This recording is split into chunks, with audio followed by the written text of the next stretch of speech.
Describe your current life and what you're doing now that you have completely retired. Current life, it's nothing special, but I'm living like all other people. It's like normal life, you know. I have family, kids, and I have myself. I'm traveling a lot, and traveling around the world, almost everywhere, and try to inspire people. You know, sometime we make like meet and greet like this here. After a couple of days, I'm gonna be in Toronto. You know, it's like nothing special, normal life. You are a special person, brother. You are a special person. Let's give Khabib a round of applause. Special people, they always say they're not special. That's the beautiful thing about special people. So may Allah bless you. You also, after retiring, you became a coach, and then shortly after that, you retired from coaching. Are you actually retired from coaching, or are you retired from cornering? No, it's not like I'm retiring from coaching. You know, like sometimes I go to gym, I share with my knowledge, with my experience, with all my brothers. You know, it's like it's not about I'm retiring coaching, but with MMA, going to cornering, fight week, everything. You know, it's like with this kind of stuff, I'm done. And but I still sharing with my knowledge and experience with my brothers, and this is one of the most important things in my life right now. Before I become maybe 40, right now, because I still have things to share with them. You know, it's like grappling, wrestling, some mental things, and I still coach my brothers. Is the coaching part more difficult, or is it more difficult to be a professional fighter yourself? You know, when I was a fighter, when I go to the cage, you know, it's like you can control yourself, you can fight with your opponent, you can do something. But when you're coaching, when you're cornering, it's very difficult because you just can talk, you know, and you can do nothing. And that's why, like, I prefer to fight than cornering, you know, because, like, personally, like myself is like, reality is like I like fighting more than talk, and that's why I like just fight by myself than cornering. But when you were fighting, you used to also talk in the cage. So you like fighting and talking. No, it's different. It's different, you know, because most of the time all my opponents try to talk with me. It's like before they fight, because they know they're not gonna have chance after fight or during fight to talk, and that's why they take their chance. I remember, Habib, you were you once told us that you were fighting Barboza and his coach was talking to him and you started talking to him. Tell us that story. When I fight with who? Barboza. Edson Barboza. Because I know that his coaches, like Mark Henry and other coaches, you know, I met them before, and it was very interesting when I was on top of him, and it was very close to his corner, and his coaches give him good advice, and I told him good advice, but he can do nothing. You know, it's like, it was very interesting conversation with Barboza and his coaching. While you were fighting? During the fight. Wow, mashallah. Round of applause for Habib. Habib, still speaking about the fact that, you know, you're no longer cornering the fighters, but you're still training them. One thing that you have never experienced in your life is a loss. You're undefeated throughout your career, but now you have some fighters, your friends, your cousins, your brothers, most of them win most of the time, but some of them lose. How do you help them during their loss? Because the community has never seen you lose, but you're seeing them lose. So what is the mindset after a loss? We see the mindset after you won. What is the mindset after someone loses? You know, this is all about fighter. If he's like mentally he's weak, doesn't matter. Even if he's gonna win, he's gonna change. This is all about mental. Sometimes it's like when fighters lose, this is better for him than he winning. You know, this is because it's not about all the time winning.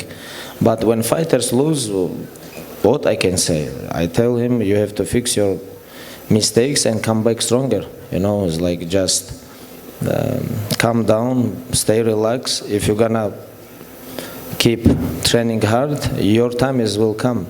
But you have to be patient, because in this game, it's most important thing is patient. You have to be patient. This is first, and only second is become hard work. You know, it's like patience is a key. May Allah bless you. But there is something special. This cannot be argued. It's a fact. There is something special about people from Dagestan. You know, these people are not only you, but many years before you, they were fighters and they're athletes. What makes these fighters from Dagestan so special? Not just grappling, not just striking, but overall, whatever they do, what makes it special? Is the food in Dagestan? Is it the weather in Dagestan? Is it the parents of Dagestan? What is it? I think it's location, where we have location. Dagestan location, when we look at this is door between Asia and Europe. And last 1,000 years in Dagestan all the time was war, if we watch. And that's why people is so tough. And if we talk about us like fighters, and I think you can watch anybody who become a success, who's very good fighter from Dagestan. Like they all come from poor life, and they all was very hungry. Like you can watch, like for example, like Islam, myself, Zabit, Ankalaev, like anybody you can watch, like who is on high level, they all was very poor. They don't even have food enough to eat. And I think it's all about this. And of course, system. We have very good system. Like we have very good coaches in Dagestan. Very, very good.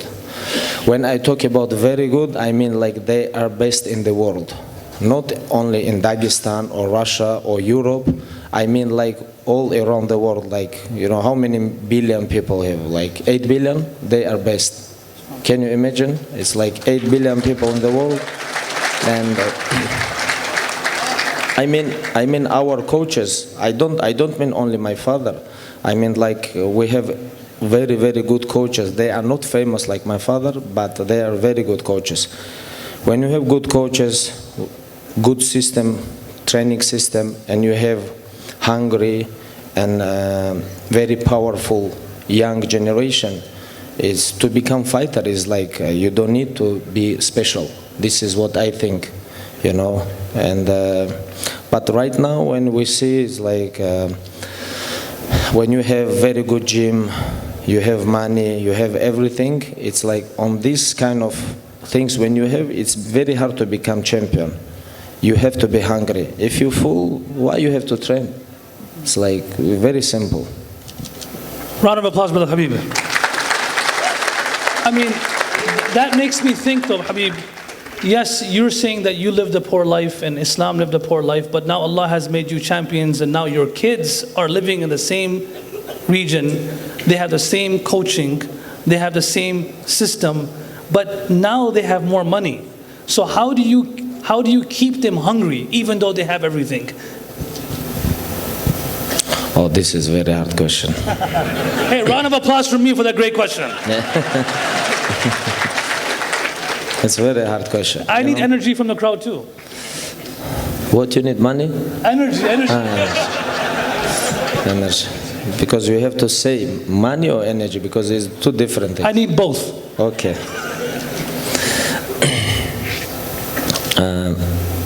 how I keep them hungry, it's very hard. When I cannot say everything, brother. We need to know. Nothing's gonna happen, because you see, most of us over here have children who have everything. So how do we maintain them to be hungry for success in this world and education? Give us a few tips.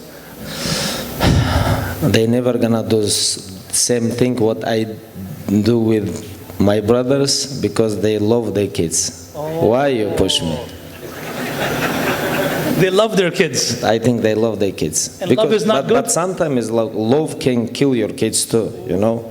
It's like sometimes when you love too much your kids and you give them everything, it's like it can be dangerous. It can be dangerous. That's why you have to. I mean, it's like not education. How to say?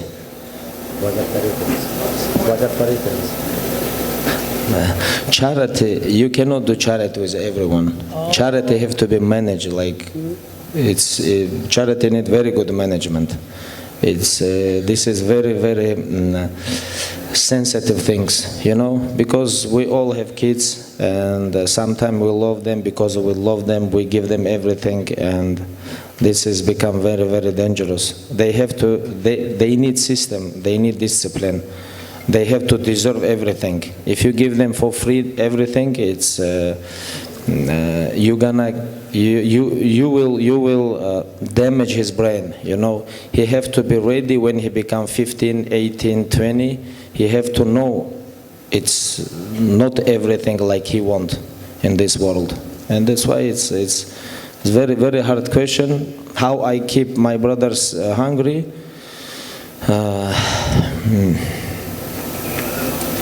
I talk with them first, and I show my example from myself. I try to show them example, then I tell them this one is good, this one is bad. Someone listens, someone don't listen, you know, and this is very hard question. Jazakallah, give him a round of applause. I know how you say some listen, some don't listen. I've seen you telling Tawqir not to have that haircut, but he doesn't listen to you. We will fix his haircut. Don't worry. You'll fix him soon. He was here. Where is this guy? Yeah, I think he knew I was going to ask the question. What do you think in this country, I mean all over the world now, I think we have good education systems, we have for children, we have everything, the training facilities, but they have one thing that is very dangerous, which is the phone. What do you think about, you know, access to children with phones and social media? What do you think about that, and how do you treat your children when it comes to that? You say we have? Not you. We. Okay. Okay, you mean we separate, right? Yeah, we're separate. Okay, I think not only here in Canada or US, I think everywhere this is problem. Everybody become busy, everybody work, everybody try to make all money around the world, and they forget they have kids. But kids growing, and they every 1 month, second, third month, you know, when they growing, they always have answer. No, they have questions and they need answers. You know, they need answers, they need attention. You have to spend time with them, and this is most important things with kids, with new generation. They need time, and I think this is this problem not only like here, like I think even in Dagestan, like everywhere in Russia or Canada, US, everywhere this problem, because everybody become busy, everybody works so hard, everybody work like at least 12, 15 hours a day, and the kids growing like alone. You know, somebody in school, 5, 6 or 10 different teachers teach them, and you don't even know who's teacher of your kids, you know, what they teach them. Maybe these kind of teachers and you guys have different mindset, and a lot of things you don't agree with this teacher, but he spent time more than you with your kids. And I think this is like very, very dangerous things. Can you imagine? It's like in day, maybe you sit with your kids 30 minutes or 1 hour, but somebody from school, he sit with your kids maybe 4 hours or 5 hours, and he teach him how to live, like 5, 6, 7 years. And when he become 15, you try to explain him how he have to live, but he have his mind, and I think a lot of parents deal with this kind of problem, and that's why we have to be careful who teach our kids. This is what I see. Jazakallah khair. Basically, he's saying, send all your kids to Miftah. Brother Habib, a lot of athletes in America, now their children or their grandchildren are becoming professional athletes. You have LeBron James, his son Bronny is becoming an athlete. Like this, the new trend is started. What plans do you have for your children? Are they going to become athletes like yourself and become UFC fighters, or you have other plans for them? Well, honestly, it's a very good question, but my kid's still young. Only one of them, he doing gymnastics last couple years. But what he's gonna do, I don't know. But I know for sure he's gonna train, he will study, but about professional athlete, I don't know, honestly. He just become like, ask me too much questions, like, what about this, because when I retired, he was only 3 years old, and he don't understand nothing. Like, a couple weeks ago, he asked me, Father, can you fight like Islam Makhachev? It's like, I'm like, why you ask? Because he is a very good fighter. I never see you fight like him. I'm like, okay, this is very good question. It's like, I told him 4 years ago, he was only 2 or 3. He was baby when I was fighting. And he tried to ask me, can I watch your fights like this? Like, he just beginning to bother me. And I don't know how I'm gonna deal with him, but personally, like me, I don't want he become professional athlete. But if he choose, what we can do? Like, I'm not gonna hold him, like, or do something, but honestly, I don't want. I just want he become like normal human, it's like, because professional athletes, they are not normal people.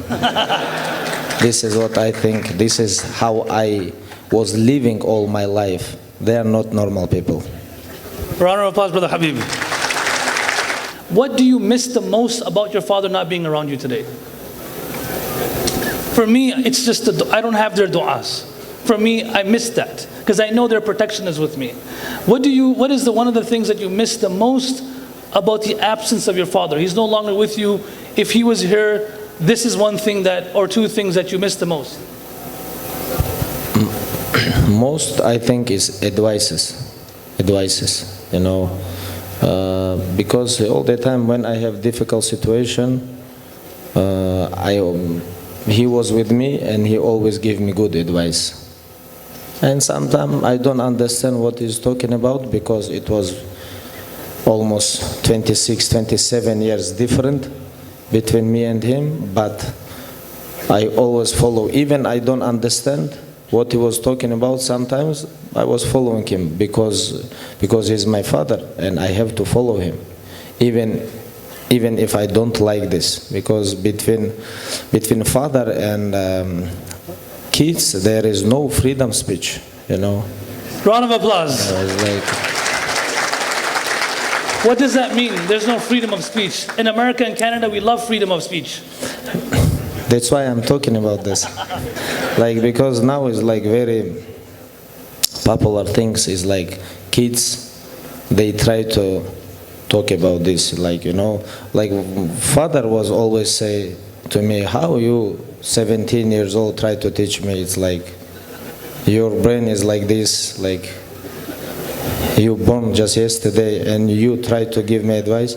You know, it's like, because we always was together, gym, home, everywhere, and sometimes was like very funny conversation between me and father, but I was always listen to him, what he told me. Round of applause for the Habib. Dustin Poirier, it was my first time when my father was cornering me in UFC. Because before that he never had visa, like US he can come, and yeah, it was, honestly, it was very, very fun fight week, and very, very emotional, and with good energy fight nights, you know, when I beat him. And it was like one of the best fight week in my professional career, because I remember how was he nervous, how I talk with him before fight, after fight, like even almost during the fight, like just right before our fight beginning, when Bruce Buffer was introduced us, I see his face, like, and he was very nervous, and I told father, relax, calm down. It's like, and he was very tough, and he told me, I'm good, focus on fight. I remember all this conversation and good energy, and it was very good energy. And after that, what happened with him and my fight versus Justin Gage, yeah, it was very hard fight, you know. Emotionally, it was very hard fight, and same time, I have very tough opponent, and it was not easy to deal with everything. But alhamdulillah, like father told me a long time ago, like if you want to shine, like you know how to make diamonds. All diamonds make under very high pressure. If pressure gonna come, if this is don't broke you, you will be like diamond. If you broke you, this is your way. Okay, you gonna be like former champion or something like this. To become diamond, you need pressure, you know, and it was true. Round of applause for the Habib.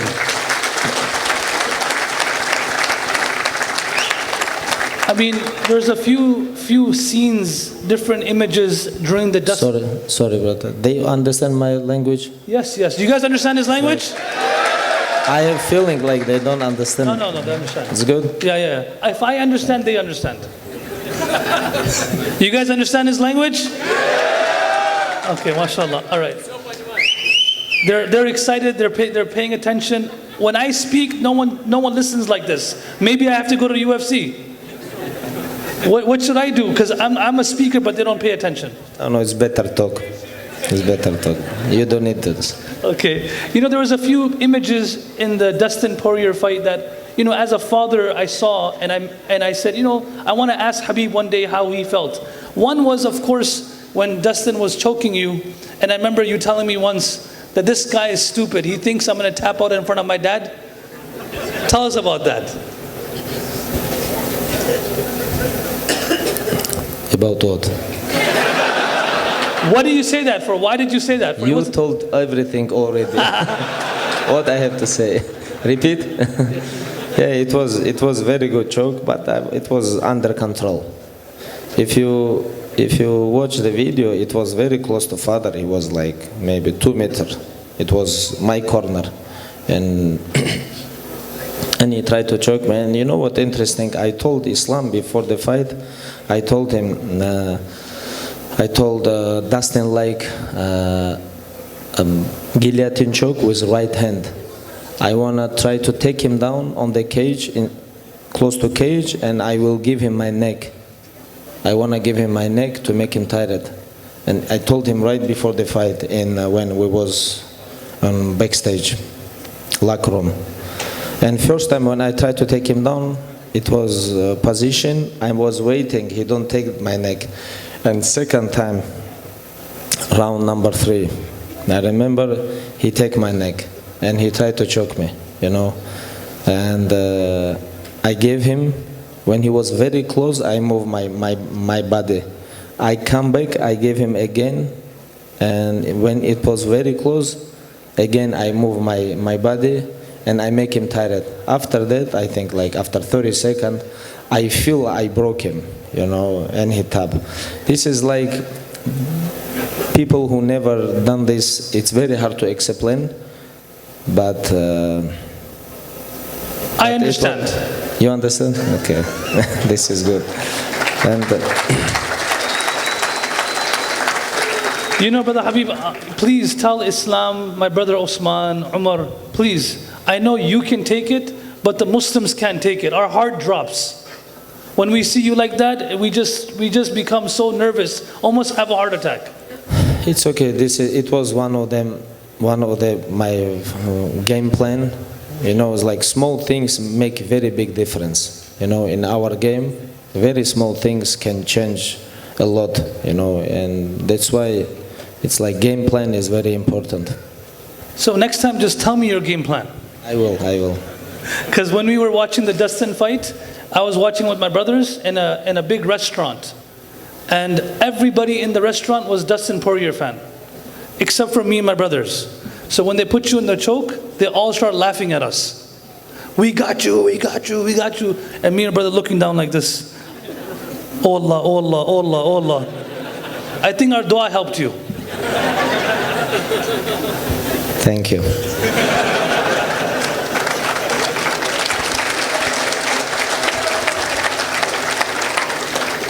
So please tell me your game plan next time. The second image that No moment next time, bro.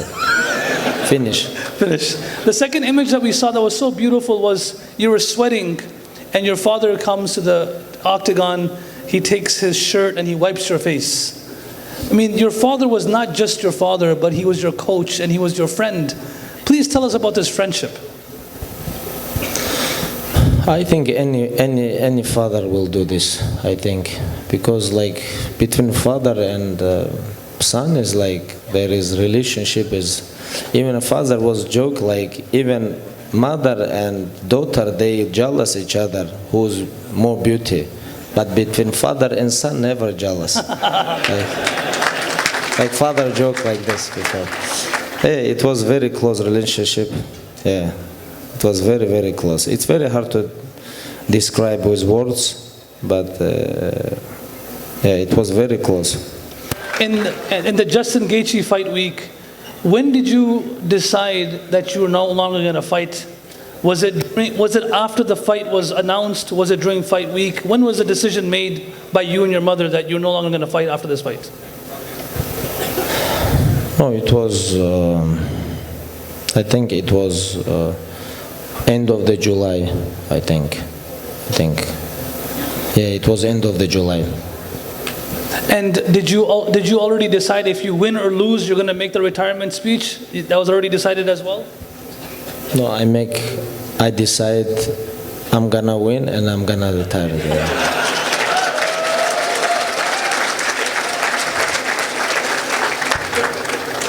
I mean, where do you get that confidence from? No, I was thinking always like, if this happen, but I'm thinking only about victory.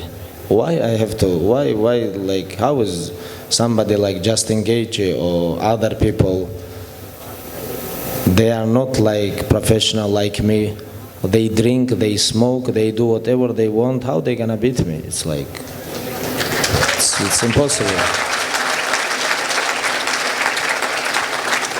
Habib, last time you said this and you mentioned a powerful word. You said, I work hard and I have one secret ingredient, which is tawakkul. They don't have that. Please explain what that is. Like Muslim, for us, like tawakkul is the most important things. Not only like, I don't talk about like sport or fighting game. I talk about like everywhere, like for anything and everywhere. It's very important to have this, to have tawakkul, to tawakkul to Allah, not tawakkul to yourself, not tawakkul to your training system, discipline or something. You have to know everything comes from Allah. everything, anything, everything. And if you have like this, if you believe like this, you're gonna have very strong mental. Not like just talk. It's have to be in your heart. You know, you have to believe this. So, round of applause for that. And, you know, my brother Sheikh Abdullah asked you this question before. You know, we see your physical training. We see how difficult it is to cut weight and how much effort you're putting in the gym. But what are certain things that you're doing mentally to prepare yourself for these big moments? What are certain things that Islam, Umar, Uthman, Imam Shafi, all these guys, what are certain things they do mentally, spiritually to also prepare themselves? Mentally preparing, I think most of the fighters, they born with this. You have to born with this, you know. We have a lot of brothers, a lot of fighters in our gym, but they are not everybody become champions. There is only few, maybe 5, maybe 7, but we have 100 fighters, but not everyone is champions, because you have to born with this. You have to have this kind of mentality, you know. You know, it's like even Usman, Omar, or Islam, they are very, very competitive. They like competition. They like to be there. They like fighting game. They like competition. And, you know, it's, I think most of the fighters, it's very hard to teach your heart. It's very hard. You can build, of course, but beginning you need this kind of mentality, you know. It's May Allah bless you. Brother Habib, go ahead, give him a round of applause, come on. So the question now becomes, is it natural talent, or can someone work hard and develop skills? Or is it a combination of both? If somebody have natural talent, most of them who have natural talent, they are lazy. They are lazy because I'm talking about from my experience. You know, like talent people, they are lazy. Like hard workers, they have to work hard because they don't have talent. You know, I saw many fighters, like for example, like 6 or 7 months they don't come gym, and they can come gym and keep going like they was training every day. And I'm like, if I don't train 6 months, I'm gonna become like you, you know, stuff. It's like, what's wrong with me? No, now you look good. Sit down. What happened? It's like, most of them, talent people, they lazy. This is from my, sorry if here is like, I feel like a lot of talent people here is like, no, I'm talking about like when you have everything, you become lazy. You know, it's like this is life. And hard workers, I like more hard workers than talent people, to be honest. There are probably a lot of people sitting here who have been training professionally, young people. What advice do you have for these people and people who are going to watch this afterwards, for someone who wants to become a professional fighter, an athlete? What advice do you have for them? They want to hear from you, who is the GOAT of all time. I see most of them, they older than me. And I think my advice, I hope they all have kids, like healthy kids, and just spend more time, invest your time and your money, your energy, your experience, your knowledge, everything to your kids. This is best investment. This is, because a lot of people, they invest some business or somewhere, like for example, when you become 50, you try to become some big businessman, but it's too late. Too late. When you're 50 years old, you have to spend time with your kids, give them energy, love, knowledge, time, answer their questions. You know, this is best investment, and this is my advice. Jazakallah khair. Round of applause, Brother Habib. Brother Habib, it would be wrong that we spoke so much about your father and we spoke about fathers that are sitting here, but there's a lot of women who are here as well mothers who are watching as well. Round of applause for our mothers who work so hard for us. And your mother, we hear, of course, naturally, we hear very little about your mother. Please speak to us about the role your mother had in your life, because of course the decision you made was between you and your mother, and what role does she have in your life? And does she spoil your children? Because all grandmothers spoil their children. So what do you do when she spoils your children? Yeah, my mother, she take care of my kids, my brother kids, my sister kids. It's like, it's like when we, like a Muslim, like myself, I think like women's, they have to protect our back, and they have to be on back, and we have to be they face, And all the time people ask me about like mother, what should, of course, like my mother, she was very, very big reason, very big to why I become success.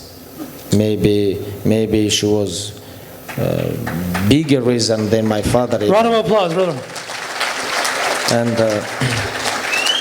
like we say, like mother is a madrasa, like we say, like mother is a school, We men's, like we travel, we go there, but all the time with our kids, our women give them education, and of course, my mother was one of them who invest to me a lot of energy, knowledge, like education. It's like very, very big reason of my success.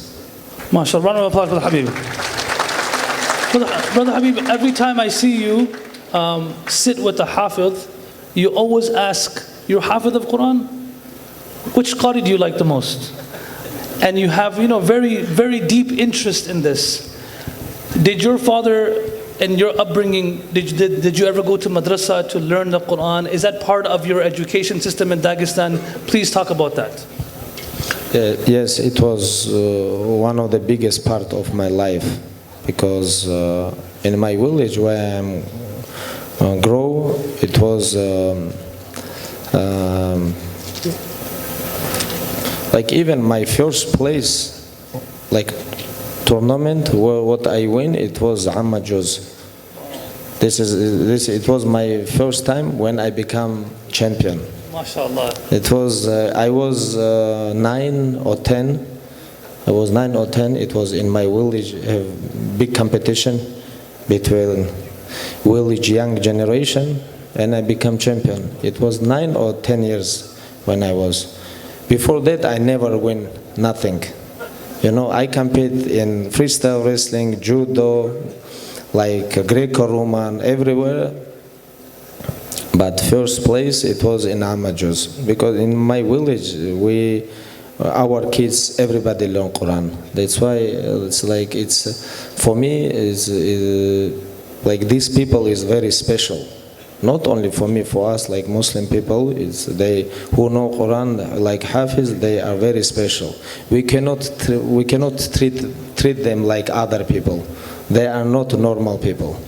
They are better than us, and because they know all Allah words inside their heart. They keep, and because of these people, we are become Muslim, and that's why we cannot treat them like other people. One of the kids, as I was walking up, he asked me a question. He said, "Can you ask Habib if he was alone on an island?" This is a kid question. If you're alone on an island and you could only pick one teammate and one book, who would you like to spend your time alone on the island with among all your teammates and your friends? And what book? And I hope the kid will get happy that I asked this question. Teammate and book. You know what? Recently, it's like maybe a couple days ago, maybe a couple weeks ago, I was thinking about why Allah, when Allah created Adam, He don't give him mother or sister or daughter, He give him wife. Ooh. Why? This is like, it's a very big hikmah. Why he give wife? Why no mother or father or daughter? When I'm gonna be alone in island, why I need teammate, brother?